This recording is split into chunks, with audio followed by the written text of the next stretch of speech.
Hey, American Literature 2 friends. This is the video for Sexy by Jhumpa Lahiri.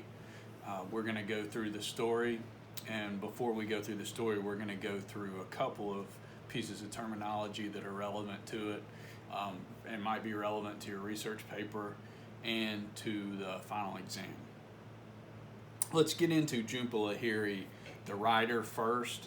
If you look in the book, the biographical information about her tells you that she was born in 1967. You see her right here. The famous author photo you always see of her is this photo right here, which is a few years old now. She was born in 1967. She is generally identified as an American writer because she has lived most of her life and done most of her writing in the United States, although she was born in London. And as they tell you in the book, her parents are from Bengal in northeast India, but they moved to England and to London. That is where she was born. And then Lahiri's parents then relocated to the United States, where they worked as educators in Rhode Island while she studied at Barnard College and Boston University. And Boston and the area around Boston is a pretty big, important setting in a lot of her stories, including Sexy. There's some Boston landmarks. If you know Boston somewhat well, some of the places she references in this story, the stores like Filene's, are, if you know Boston, you know some of those places, and they mean a little bit more to you. The one other thing that I would point out to you in the biographical information in the book is they say in Sexy, one of Lahiri's most wide-ranging yet intimate stories, and this is a story from her first book of stories, Interpreter of Maladies, which came out in 1999, won the Pulitzer Prize for fiction. That is the book that this story is from. Her protagonist listens to a sad tale about a friend's cousin's husband. The bad news, a wife's worst nightmare, is being conveyed in Boston, where the friends live, but it involves a flight from Delhi, in India, to Montreal, in Canada, stopping at Heathrow Airport outside of London. 4 locations in 2 hemispheres and an ocean and a continent apart indicate the world that people with family backgrounds in India share when they become Americans. Geographical barriers become much more easily manageable thanks to things like cell phones, email, the internet, those kinds of things. Education, employment, friendships, and romantic relationships span the world. That is one of the conditions and one of the situations that you often get in Jhumpa Lahiri stories, is this sort of global world where people are more or less connected to where they came from, and more or less connected to their heritage. In this story, the main character, Miranda, has, she's technically Indian or has Indian heritage, but she has almost no connection to it, especially compared to Dev, the person that she meets, who's from Bengal and has to show her where it is on the map and those kinds of things. You have that scene in the store where the man at the store tells her that the hot mix is too hot for her, too spicy for her, and it's clearly this signal that she is more Americanized, that she has less connection than many of the other characters who are traditionally associated with India or Pakistan or Bangladesh. The one other thing in the biographical information I wanted to point out to you is this one sentence that they point out. Much of Lahiri's short fiction involves discoveries in which she is particularly adept at portraying the learning process of someone acting without monocultural constraint. The curiosity of children or young adults is a hallmark of her style. You get that sort of curiosity and discovery. You get that in a lot of her stories. You see it in this story with the little boy, but also her sort of, that scene at the maparium and her sort of curiosity, both about Deb and the map in the magazine and the maparium in the museum in Boston. I wanted to point that out to you. That sentence about the bad news, a wife's worst nightmare, transitions us really well to the 2 pieces of terminology that I wanted to point out to you that are relevant about this story. One of them, the first of them, is Doppelganger. Doppelganger is a literary concept. It's Doppelganger, the word, comes to us from Germany. There's not really a literal translation. It literally means like double goer or double person. Understood in its literal translation to mean double goer typically refers to a look-alike or double, usually of a person, but possibly of an animal, a place, or another being, something like that. It's almost always a person when we talk about it now. Doppelgangers are historically often seen as signs of bad luck or misfortune. There is this negative connotation, like the doppelganger is your dark twin or your evil twin or something like that. You don't really get that in this story, though. There is not a evil twin. There's just a couple of pairs of double goers. But in modern times, it is often understood to refer to a being that resembles a person or echoes their behavior or their attributes. So it could be somebody who physically looks like another person, or it could be somebody who doesn't look like them, but resembles or echoes them in actions or behaviors or habits or something like that. There's a couple of doppelgangers that are really obvious in this story. There is Dev and Roe Hien, the two boys in here. One of them committing marital infidelity, the other one a victim of the marital infidelity of his dad with the woman that he met on the flight. So Dev and Roe Hien are sort of doppelgangers of each other, especially in behavior. They both have this sort of, you get it, they teach you geography in this story. Both of them are into geography. You get it with Roe Hien with his sort of memorizing of the capitals. You get it with Dev with his teaching of geography about Bengal to Miranda in the story. They both take naps in Miranda's bed in the story. They both she buys the dress for Dev, and then she never wears it for him, but she wears it for Roe Hien. They both obviously use the word sexy. Dev uses it for her in the Maparium, and then later forgets what he said to her, which is sort of signals the end of the relationship. Roe Hien uses it even though he doesn't, and then she questions him, and he admits he doesn't really know what it means. But he gives her this sort of heartbreaking translation of it from his perspective because of what he's going through with his parents' marriage and his dad's infidelity. The other doppelganger in here is, let me flip over to the story. The other doppelganger in here is Miranda, and then Lakshmi's cousin's, the woman that he meets, the woman that he is having an affair with, because they are both mistresses. And through the cousin's husband's affair, she gets a sense of the other side of the experience and the damage that she could be potentially doing to Dev, that Dev has another woman, that his wife is a real person. You see that when he asks her what the wife looks like, and then she goes to the video store and looks at the actress and realizes that this other woman is a real person and that she is attractive too. And that through the cousin and the cousin's husband, she sees this sort of damage that marital infidelity could do, the kind of thing that she is engaged in with Dev. So you get this double doppelganger effect with Dev and Roe Hien, and then with her and Roe Hien's mom is who we're really talking about here. The other piece, the other terminology that is worth talking about here is, let's get down here, postcolonialism. Jhumpa Lahiri is really of a second generation of post-colonial writers.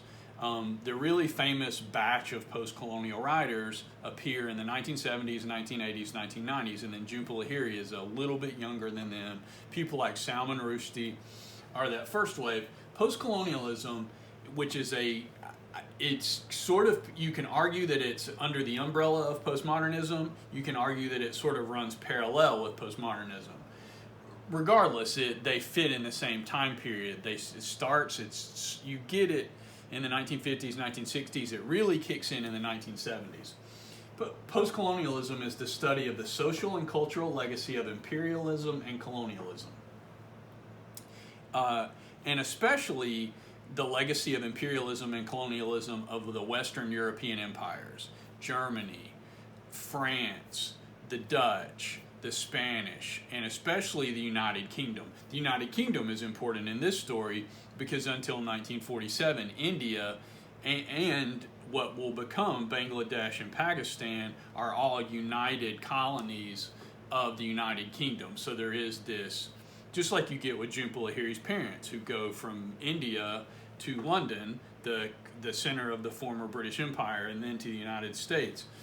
Postcolonialism deals with the voices and the literature of those former colonies, whether it's South Africa and the Dutch, or Morocco and the French, but especially the colonies of the British Empire. And historically, that has been the forerunner of a lot of postcolonialism has been Indian literature, and people like Salman Rushdie and the Satanic Verses and Midnight's Children and those kinds of things. But Jhumpa Lahiri very clearly belongs to that because a lot of her literature exists in this world where characters have feel more or less influence of of their heritage, even if it's not necessarily where they came from, like Miranda in this story.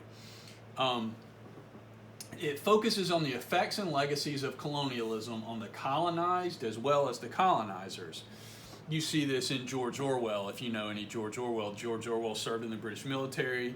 He served in India, and some of his writing deals with his experience working for the colonial British government. And especially the human costs of colonialism. Post-colonialism is a genre of postmodernism, shares some of its concepts, as the end of the modernist era, that 1940s, 1950s time period, coincided with the beginnings of independence for many former colonies of European powers after World War II, like India in 1947.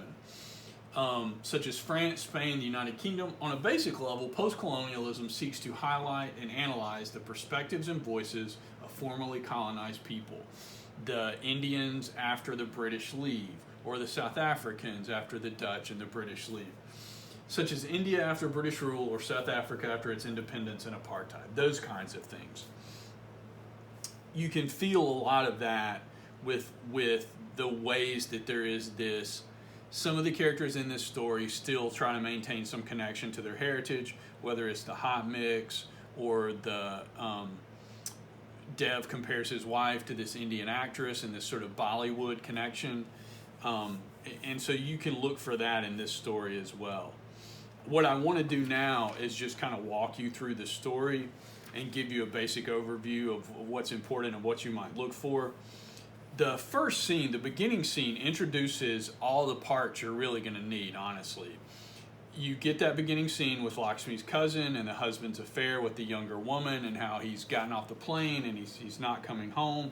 It's the beginning of the affair for the cousin, for Roe Hien's mom, for Roe Hien's dad. But you also find out on page 1193 and 1194 the beginning of the affair for Miranda and Dev too. So it sets those two parallel balls rolling at the same time. You see how it started, and it sets up Roe Hien, who you will finally meet. He's really the last character you meet, but he becomes one of the most important characters because he is feeling all the effects of the exact same thing that Miranda is doing with Dev. And so he becomes this embodiment of the kind of trouble that she's inviting. One of the central images in this story, it is also worth talking about, is the Taj Mahal, which gets introduced in the second paragraph. Lakshmi was only a few years older than Miranda, but she was already married and kept a photo of herself and her husband seated on a white stone bench in front of the Taj Mahal, tacked to the inside of her cubicle. And I did not look it up, but let's see if we can find the Taj Mahal here and have a look at it. The Taj Mahal is arguably the most famous landmark in India and of India, the biggest tourist attraction. You can see it's a UNESCO World Heritage Site. It is often considered one of the wonders of the modern world. The Taj Mahal, if you don't know, it was built by the Emperor Shah Jahan, who reigned in the 1600s, to house the tomb of his favorite wife, Mumtaz Mahal. It also houses the tomb of Shah Jahan himself. The Taj Mahal is an important image in here because it is traditionally understood and interpreted to be this monument to true love. This emperor who loved his wife so much, he built this giant monument to their love and to celebrate and commemorate her life now that she was gone. At the same time, Mumtaz Mahal, in spite of being the favored wife, the most beloved wife, she was one of multiple of his wives. And so it would not have been infidelity back then. The emperor could have, all the wives he wanted, the ladies of court. But as much as it is this monument of love, it is a monument to pluralistic love, which you like, not the kind of fidelity that we would think of now. It is a monument. Behind the monument to love is this reality of historical context about how there was more than one woman. And that's what you get in this story, is the reality of a second woman in both Roe Hien's dad's situation, and Miranda is the other woman in her particular situation. You get that introduced. It's almost like the Taj Mahal comes in right at the beginning of the story to introduce that idea for you, that idea of love, but also the idea of more than one woman being involved. The next part that I wanted to talk about is on, let's see, here it is. It's the Bengal stuff, the geography stuff, which is also on page 1192. He has a Punjabi mother and a Bengali father. The Lakshmi is talking about Roe Hien. Because he learns French and English at school, he already speaks 4 languages. And in the next sentence of the first sentence of the next paragraph, Dev was Bengali too. At first, Miranda thought it was a religion, but then he pointed it out to her, a place in India called Bengal, in a map printed in an issue of The Economist. And if you notice later in the movie, Roe Hien finds that map and asks who Dev is, to cement that sort of doppelganger connection parallel with them. Before leaving her apartment, he tossed the magazine in the garbage, along with the ends of the 3 cigarettes he always smoked in the course of his visits. If you notice, what you were getting right there is not the beginning of their affair, not the 2 weeks while the wife is out of town, but what happens later in the affair, really the end of the affair, where he only comes over on Sunday, they make love, he takes a nap, he smokes his 3 cigarettes, and then he's gone. You find out on 1193 how they met, he was actually shopping for stuff for his wife before she left on her trip, and Miranda goes down there and is shopping with him and is buying something. It's interesting what she is buying. They're both buying beauty products for women, these sort of cosmetics. They meet at the cosmetic counter, and that's part of the appeal, to use Roe Hien's language later when he talks about his understanding of what sexy is that it's something like a stranger. Let's see if we can find his explanation of it on 1205. Yeah, right in the middle of 1205. Sexy, what does it mean? It's a secret. He pressed his lips together so hard that a bit of them went white. Tell me the secret, I want to know. And then finally he says it means loving someone you don't know. And that's what happens right there at that cosmetic counter, is this strange beauty, this loving someone you don't know. And that's what you get on 1193 and 1194. Miranda, and then on 1194, right near the end of that scene, Miranda goes ahead and buys a product she doesn't even really need. It's the first thing she buys to be sort of appealing to him, to be sexy for him. Later you get the heels and the dress and all that kind of stuff. He is flirting with her, and then at the bottom of 1194 you get the beginning of the affair. Somehow, without the wife there, it didn't seem so wrong. At first, Miranda and Dev spent every night together almost. He explained that he couldn't spend the whole night at her place because his wife called every day at 6 in the morning from India. During the day, he called her every hour, it seemed, from work or from his cell phone. And so you get how the momentum of the affair gets going while the wife is away, again, sort of engaging with their cultural heritage in a way that Miranda has no connection to. And you get that especially later when she talks about the Dixies, the one family that she knew growing up in town, and although they both have some connection to India and to that heritage, the Dixies are still maintaining that connection. Miranda never has it. She doesn't know where Bengal, she doesn't even know enough when she meets Dev to know that Bengal is a place, not a religion. And that scene that starts at the bottom of 1194 culminates in 1196 with the scene at the Maparium. Let's see if we can find where that scene starts. Yeah, it's right at the top of 1196, the first full sentence at the top of 1196. One Saturday, following an afternoon concert at Symphony Hall, he showed her his favorite place in the city, the Maparium at the Christian Science Center, where they stood inside a room made of glowing stained glass panels, which was shaped like the inside of a globe, but looked like the outside of one. In the middle of the room was a transparent bridge, so that they felt as if they were standing in the center of the world.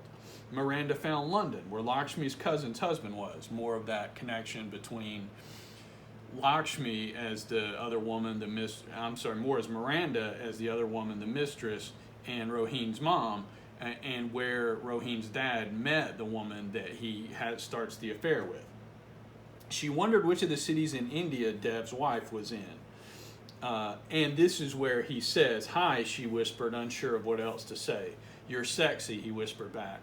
And if you notice, what you get in that globe is this echo effect, so that he can whisper and she can still hear him from further away. The common interpretation of this scene is it creates this false sense of closeness, that false sense of intimacy, which is what is really happening in the affair. They have this like sort of passionate encounter that makes them feel more intimate and close than they really are. Just like the globe makes your voice feel louder and closer and more intimate than it really is when he whispers to her and tells her that she's sexy. And then on 1196, at work the following week, Lakshmi told Miranda it wasn't the first time her cousin's husband had had an affair. She's decided to let him come to his senses. She says it's for the boy. This introduces an important idea into the story and for Miranda, because eventually Miranda will realize she's not really that special to Dev. This may not even be the first time he's done something like this, which is why at the end of the story she's okay with just letting it fade away, with just sort of letting it die off just like it started. Let's see. On that next scene, which starts at the bottom of 1196, it's just a small little spot. You get more Taj Mahal stuff. And then on 1197, you get that scene where Miranda buys her mistress outfit. She found a pair of black high heels. She found a satin slip, a knee-length silk robe. She buys the cocktail dress. It was the first time a man had called her sexy. And when she closed her eyes, she could still feel his whisper drifting through her body, under her skin. And again, though, she never gets to use this dress for Dev, because his husband comes back and all of these nice dinners they've been having and that false intimacy that they've had while his wife is away in India gets erased, and he's only coming to see her on Sunday, and he's wearing his running clothes because he tells his wife he's going running along the Charles River in Boston, big landmark in Boston, again, if you know Boston. And so that sense of intimacy gets peeled back and starts fading away, and the only person she ever wears the dress for is Roe Hien, just because he's curious about it. You get that sort of on 1198, you find out what their affair has turned into, which is that Sunday gym clothes, nap, 3 cigarettes, the best 12 minutes of the week, which is the nap. And then you get the real post-colonialism stuff on 1198 and 1199. And then on 1200 and 1199 and 1198 and 1199, you get that scene where she flashes back to her childhood, and the only real connection she had to Indian culture before Dev, which is this one family, the Dixit family, that she knew when she was a kid growing up in Michigan. It shamed her now. Now, when she and Dev made love, Miranda closed her eyes and saw deserts and elephants and marble pavilions. One Saturday, having nothing else to do, she walked all the way to Central Square to an Indian restaurant. And once she went so far as to try to transcribe the Indian part of her name, Mira, into her file of facts. During the week, it wasn't so bad. Work kept her busy, and she and Lakshmi had begun having lunch together at a new Indian restaurant. She starts getting more and more connected to these little pieces of Indian culture. That's what kicks her on 1200 and 1201 to go to this Indian grocery. A few days later, down near the bottom on 1201. A few days later, Miranda went to an Indian grocery in Central Square, which also rented videos. This is where she looks at the videos, tries to find this actress that Dev's wife looks like. She knew then that Madhuri Dixit was beautiful too. They were beautiful the way the women dancing on the beach were beautiful, with kohl-rimmed eyes and long black hair. This is also when she starts to buy a bag of hot mix for Lakshmi. It's Lakshmi's favorite snack. She's always eating it at work. Very spicy, the man said, shaking his head, his eyes traveling across Miranda's body. Too spicy for you. And it is this person who, this sort of insider in Indian culture, looking at her and saying, it's not for you. You're not one of us. You're an outsider in Indian culture. In some ways, is what it's doing in the story. And then what you get after that, beginning on 1201, is the story starts to, this is the beginning of the ending of the story, because the cousin decides to come to Boston, and Lakshmi and the cousin are going to go out and have a day and have a day together. So they're going to leave Roe Hien with Miranda, and this is when she meets him, and you get that total, you see all these connections. Part of what is happening here is the way that by connecting Dev to Roe Hien, Dev is made to look like a child who needs to grow up and stop playing around with strange women and be serious about his marriage and his wife. You get that, beginning with that scene on 1201, the boy was thin, he wore a yellow knapsack strapped across his back, gray herringbone trousers. The first thing he said, his name was Roe Hien. Ask me a capital, he said, staring up at Miranda. So immediately the story jumps in and makes this geography connection, where Dev taught her about Bengal and where it is. And then the first thing Roe Hien says when he shows up in the story is this geography-related thing. They go through all this geography stuff. At the bottom of 1201, he says, it's not a game. I'm having a competition with a boy at school. We're competing to memorize all the capitals. And they go through that. And then on 1202, Lakshmi and the cousin leave. And they do some sort of adult stuff. You know, he wants to drink coffee. He talks about his father. My father met a pretty woman on a plane too. Can I have just a little coffee, please? Miranda sat with him while he drew, but when she attempted to put a coat of clear polish on her nails, he protested. Again, you get more connection, because if you remember, the way that Miranda met Dev is buying cosmetics, and then she tries to put some cosmetics onto Dev. You know, it's not the exact same kind, but you get this kind of beauty product connection. There's more geography stuff at the bottom of 1202. And then at the top of 1203, she remembered looking at Africa and the Maparium. She remembered the fat part of it was green. Again, more Dev, Roe Hien connections all the way down to the Maparium. And then right there in the middle of 1203, Roe Hien tells her, what's this for, he asked, picking up the sample of eye gel she'd gotten the day she met Dev. Puffiness. What's puffiness? Here, she explained, pointing. After you've been crying. I guess so. Roe Hien opened the tube and smelled it. It stings. My mother has puffiness. She says it's a cold, but really she cries, sometimes for hours. Sometimes she cries so hard her eyes puff up like bullfrogs. And again, what that does for Miranda is humanize Dev's wife for her. Just like what happened when she went to the video store and realized that Dev's wife was a real person and probably this attractive woman. This gives a more human side to the other woman, Dev's wife in this case. But when Roe Hien talks about it, it's the woman that his dad met on the plane. And then you get this at the bottom of 1203. There is this foreshadowing where Roe Hien wants her to draw a picture of him. Why do you want to memorize it? Because we're never going to see each other ever again. And Roe Hien realizes this is a limited time thing. It's not going to last forever, and it's really a foreshadowing of the end of the affair for Miranda and Dev. The precision at the top of 1204, the precision of the phrase startled her. She looked at him, feeling slightly depressed. Roe Hien didn't look depressed. He tapped the page. Go on. And so she drew the items as best she could. And then on 1204,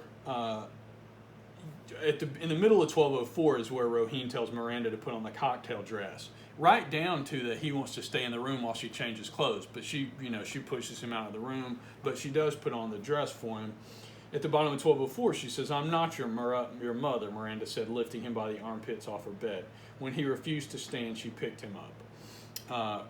And on 1205, Roe Hien fastened the zipper to the top, and then Miranda stood up and twirled. Roe Hien put down the almanac. You're sexy, he declared. What did you say? You're sexy. Miranda sat down again. Though she knew it meant nothing, her heart skipped a beat, because he echoes in this doppelganger way what Dev had told her in the Maparium. Roe Hien probably referred to all women as sexy. He'd probably learned the word on television or seen it on the cover of a magazine. She remembered the day in the Maparium, standing across the bridge from Dev. At the time, she thought she knew what his words meant. At the time, they'd made sense. Again, it's this limited time. She thought it meant a lot, but as the story progresses and as the affair progresses, she learns it's just not that big of a deal to him. And then at the bottom of 1205, Roe Hien says it means loving someone you don't know, which is how he sees it through the lens of what's going on with his dad and the affair that the dad is having. At the bottom of 1205, Roe Hien takes a nap, just like Dev. It's sort of, again, more of this doppelganger effect. And then on 1206, Miranda cries. As Miranda imagined the scene, she began to cry a little herself. In the Maparium that day, all the countries had seemed close enough to touch. Again, that fake intimacy of the Maparium, the fake intimacy of the affair. On Sunday, the day after she's babysat Roe Hien, this is the last scene of the story at the middle of 1206. On Sunday, Dev called to tell Miranda he was on his way. I'm almost ready. I'll be there at 2. You shouldn't come today. Why not? I have a cold, she lied. It wasn't far from the truth. Crying had left her congested. I've been in bed all morning. So she's feeling guilty after this experience with Roe Hien. She cancels for the first time ever on Dev.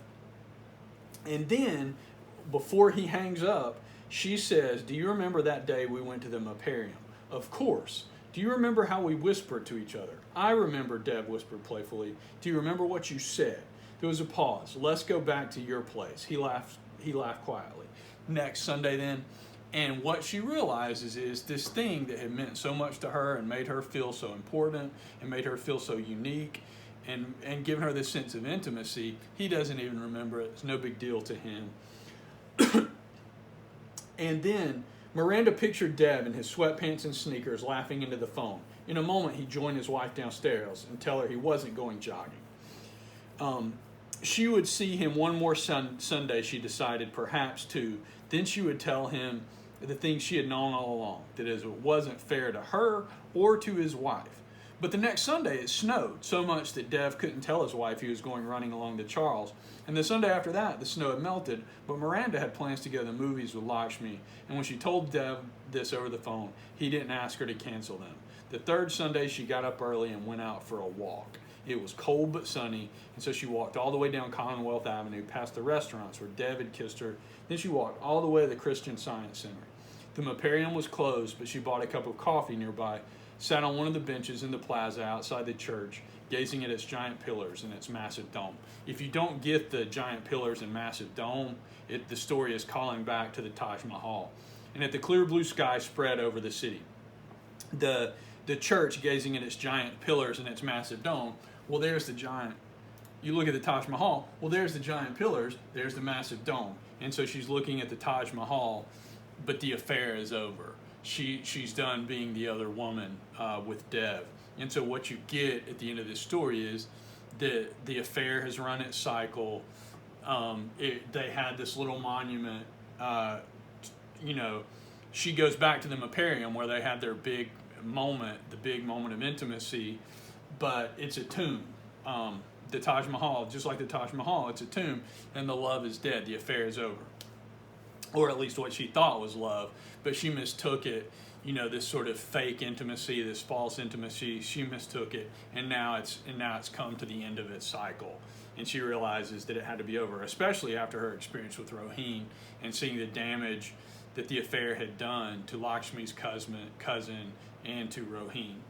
So what you get in this story is this mix of doppelgangers with Dev and Roe Hien and with Miranda and the woman on the plane who you never see, you never encounter, but she's the one who's causing all the trouble for Roe Hien and his mom. And you also get this post-colonialism, in this case, with India and this sort of symbols of India and artifacts of India, pieces of Indian culture from like the hot mix and the videos and the Taj Mahal and all that kind of stuff.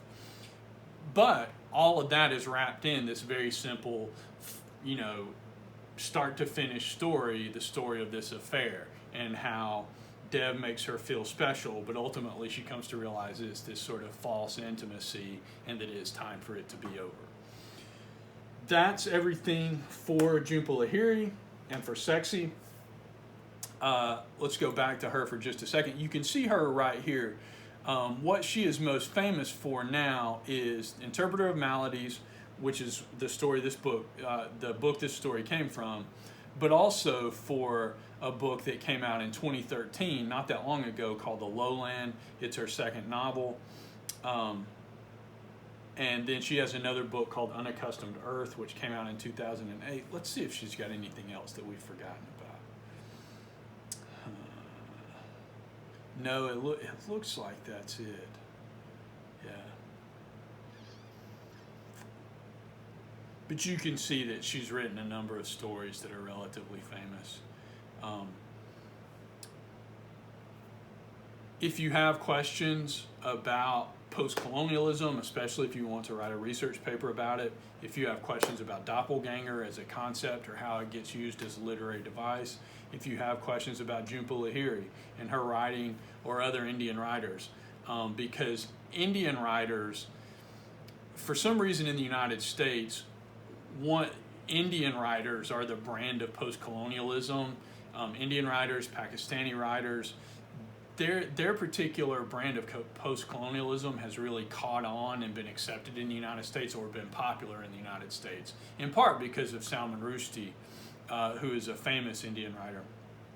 But if you have questions about that and about that Indian-English, Indian-American connection, I'll be happy to share more information with you about that. Otherwise, I hope y'all enjoyed Sexy. I hope y'all enjoyed this video, and I will see you next time for the next one.